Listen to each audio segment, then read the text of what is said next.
3 things that I never go in the woods without. There are 3 of them, and I'm not gonna go over the obvious ones today, guys. Obviously, if I'm bow hunting, I'm not gonna forget my release. Well, at least I hope I don't. Not gonna forget my arrows, my bow. Those are not the things that I'm gonna talk about. These are things that maybe some of you are not taking to the woods with you, and you need to be.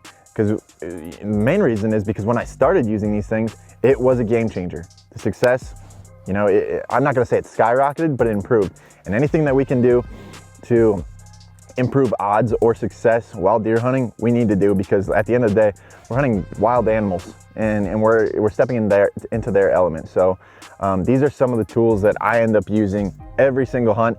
And if I don't bring them all along, I feel blind. I mean, I might as well just not go hunting at all. I mean, obviously I'll still go hunting, but I feel helpless and like I forgot one of my, arms or something. So the first thing that I always bring to the timber with me, or try to remember, and I did forget them this morning and it drove me nuts, was my binos. I'm always taking binos to the woods, guys. Why? Well, there was a time in a period where I wasn't taking binos, and I thought I was seeing everything. When I started bringing binos into the woods and started randomly scanning through the timber, you cannot believe the difference in how many, little objects you're picking up on, the antler moving in the brush, things like that. I always thought I was seeing these things. Without binos, I wasn't, and I can only imagine how many deer were actually getting past me. So me personally, I'm using a set of Vortex binos. You guys can use whatever. I recommend Vortex. I got a set of 10x42s. 10x42s zoom in a little bit farther than your are zoomed in a little bit farther than your typical 8x32s. 8x42s. Actually, I think these are 10x42s. Regardless, I'm always having them with me to catch those small movements. A lot of times you sit there with your downtime during your hunt and you're just kind of looking around, you're scanning.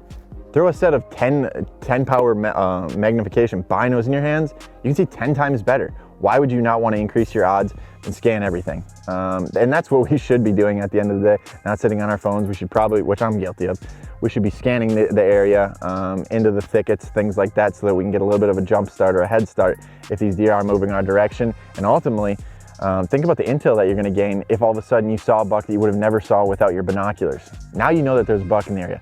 If you never saw that deer, you might not come back to that area. Now if you know he's there, you're coming back. So that's a super important one. The next most important one that, maybe not the most important, but the next most important one that I like to bring along with me is some form of like a windicator. Okay, a lot of guys use milkweed, a lot of guys use the puffer bottles. I'm gonna talk about both those today. So the puffer bottle is what I used for years, once again. And then before that, I wasn't using anything.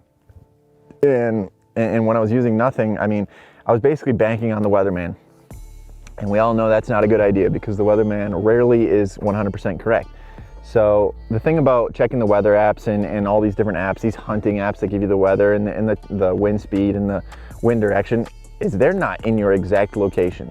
There's nothing testing the wind exactly on your property, exactly on that piece of public land that you're hunting. So you need to test that wind, because it might say northwest and it might be a southwest. It might say north and it might be a south, and it happens way more often than you might know. But if you had a windicator, you would know. So a windicator, I'll use the puffer bottle, and that'll tell me at least, straight line wind within about 4 to 6 feet where that wind's going. That powder, obviously, if you guys are unfamiliar with them, you squeeze a little, like squeeze bottle, powder comes out and it shoots out and goes the direction of the wind. Plain and simple. They work pretty well. If you want to take it to the next level, I would recommend using something like milkweed. Okay, now a lot of guys joke about milkweed and say it's goofy and you don't need it to kill a deer. And I get it, you don't need any of these things, but I think they're gonna help increase your odds. We're going back to that weatherman situation. We don't know for sure what the wind is doing at our property, let alone anything past 6 feet without the, if you use that wind puffer bottle, you know for about 6 feet. But now if we take milkweed, and we take milkweed out into the timber and we watch it, work through the trees, work through the topography like water might, we can make sense of where deer are gonna be able to smell us and how we need to set up accordingly. Because if we're not doing that, we're taking a complete guess. We're banking on the weatherman saying, it's southwest today. Well, the weatherman doesn't know what kind of topography you're in, how that steers the thermals, how that steers the wind direction or anything like that. So ultimately bringing something out there like milkweed that you can take out and just watch for 30, 40, 50 yards if you got good enough eyes, and it'll tell you exactly where that wind's going, is a necessity. Another thing that guys use sometimes are cotton balls, and you pick little strands off. It's not as good in my opinion, but it still works. So you need to be using some form of a wind indicator is what I'd recommend. So the binos are number one for me. Maybe not in this order, but the binos are the first thing that that I'm always bringing with me.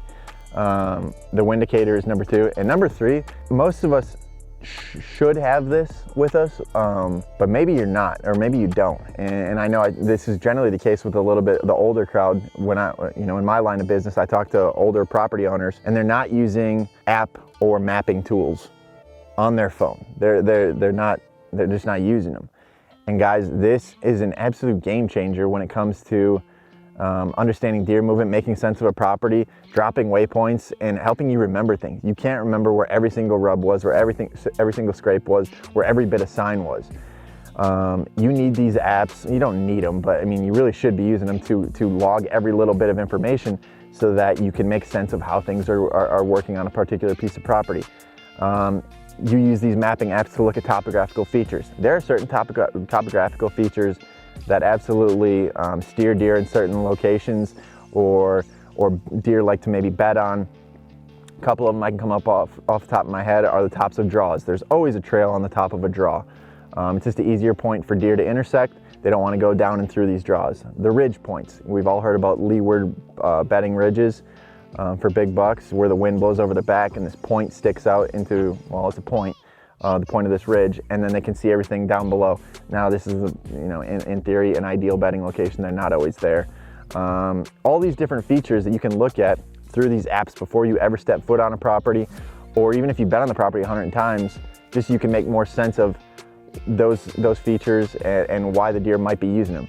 Another feature is just creek bottoms or water sources. These things all funnel and pinch deer. So with these apps, I mean, a lot of them will tell you that wind direction. Trust your wind indicator. But you can use those apps to maybe get a wind location or wind direction, but more importantly, figure out that property. Mark things down.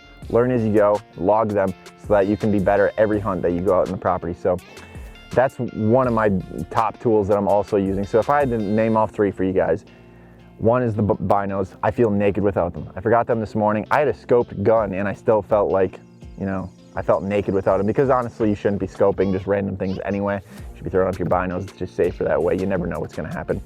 Number two, that wind indicator. The weatherman ain't always right, guys. Trust that wind indicator. Maybe milkweed or cotton balls. Let it drift through the air and let it tell you the whole story. And the last one is some sort of mobile app on your phone that's going to show you topography features, something you can drop waypoints and ultimately log information into to have more successful hunts. And that's what these three pieces of the puzzle are all about, guys. If you can use these three pieces of the puzzle, you're probably going to up your success rate a little bit. And if you're not using any of these, I'd recommend adding them to your arsenal. So at the end of the day, guys, start using these tools, maybe you have more success. And if you guys are liking these videos, make sure you like and subscribe. We're going to keep coming out with these videos and giving you all the content that you guys are looking for. So if you like what you're hearing, make sure you like and subscribe.